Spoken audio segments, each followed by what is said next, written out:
आज बाजार की शुरुआत बढ़त के साथ हुई, लेकिन ओपनिंग के बाद बाजार में थोड़ी सुस्ती नजर आई। सेंसेक्स 161 पॉइंट्स ऊपर 85,350 पर ट्रेड कर रहा था। निफ्टी 56 पॉइंट्स ऊपर 26,200 पर ट्रेड कर रहा था। वही बात करें बैंक निफ्टी की तो ये 59,912 पर ट्रेड करता नजर आया। ओपनिंग के वक्त ही एफएमसीजी इंडेक्स 1.2% तक गिर गया था। एफएमसीजी के अलावा फार्मा और हेल्थ केयर इंडेक्स भी आज लाल निशान का शिकार हुए। ऑटो इंडेक्स में आज 1% की तेजी दिखी। इसके अलावा metal, PSU bank, realty, NBFC, oil and gas जैसे इंडेक्स में ठीक ठाक बढ़त नजर आई। इस बीच आज एक बार फिर आईटीसी के शेयरों की चर्चा तेज हो गई है। सिगरेट पर नई एक्साइज ड्यूटी लागू होने के बाद आईटीसी लिमिटेड के शेयरों में बिकवाली तेज होती नजर आ रही है। आज यानी 2 जनवरी को 11:30 बजे के आसपास आईटीसी के शेयर 4% की गिरावट के साथ 349 रुपए पर कारोबार करते नजर आए। गौर करने वाली बात यह है कि ये लगातार दूसरा सेशन है जब आईटीसी के शेयर गिरावट का शिकार हुए। आईटीसी के शेयरों ने आज की शुरुआती ट्रेडिंग में ही कल बने निचले स्तर को भी ब्रेक कर दिया।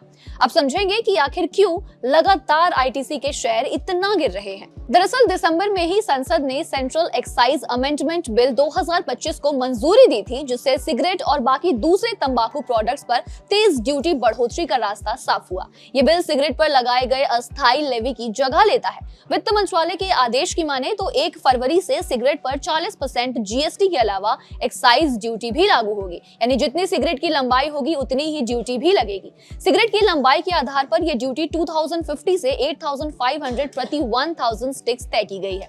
आपको बता दें, फिलहाल देश में सिगरेट पर टोटल टैक्स रिटेल कीमत का करीब 53% है। ब्रोकरेज ने आईटीसी पर टारगेट्स भी दिए हैं, तो एक नजर डालेंगे इन सभी टारगेट्स पर। जेपी मॉर्गन ने आईटीसी पर टारगेट 475 से घटाकर 375 रुपए कर दिया है। साथ ही न्यूट्रल की रेटिंग दी है, जो मौजूदा स्तर से 3% से ज्यादा गिरावट को दिखाता है।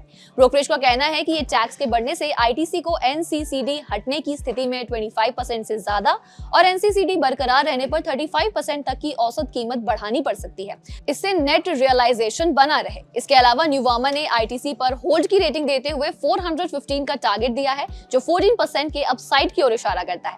न्यूवामा के अकॉर्डिंग टैक्स बढ़ोतरी का स्तर उम्मीद से कहीं ज्यादा है, जिससे सिगरेट वॉल्यूम एबिटा अनुमान पर दबाव आएगा। FY27 और 28 के लिए एबिटा अनुमान 7% को घटाया गया है।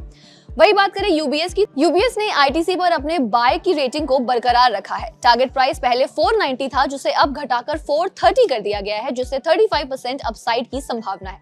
यूबीएस का मानना है कि एडिशनल एक्साइज ड्यूटी से अनसर्टेनिटी और ज्यादा बढ़ेगी और अर्निंग ग्रोथ की वापसी कमजोर पड़ेगी। मौजूदा कीमतों में अब सिगरेट एबिट ग्रोथ सिर्फ 2 to 3% ही दिख रही है। बात करें कंपनी के शेयर परफॉर्मेंस की तो पिछले 5 दिनों में आईटीसी के शेयर 13% से ज्यादा गिर चुके हैं और पिछले 6 महीनों में शेयर 15% से ज्यादा टूट भी चुका है। अब ये देखना काफी दिलचस्प होगा कि शेयर इस गिरावट से कैसे और कब तक रिकवर करता है।